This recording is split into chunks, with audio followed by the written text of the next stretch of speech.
Hello guys, in today's video I will be showing you how to find the blocked users on your account on Signal easy and quickly.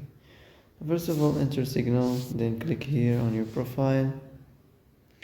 Now here we have this the privacy section. Click on it, and as you see here we have the blocked.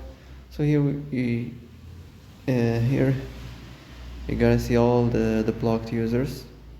So if you wanna add if you wanna add the blocked user, just click here and add the number. That's it.